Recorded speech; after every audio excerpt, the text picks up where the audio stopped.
Mr. Romántico.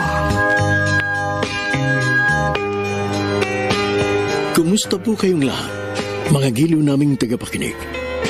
Inaanyayahan ko po kayong pakinggan ang pagsasadula ng mga liham kasaysayan ng pag-ibig na padala ng ating mga taga-subaybay at bibigyan buhay ng inyong mga paboritong bituin sa radyo.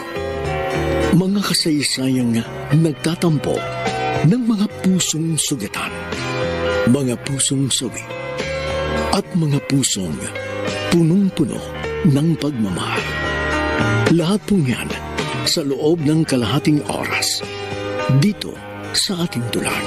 Mr. Romántico.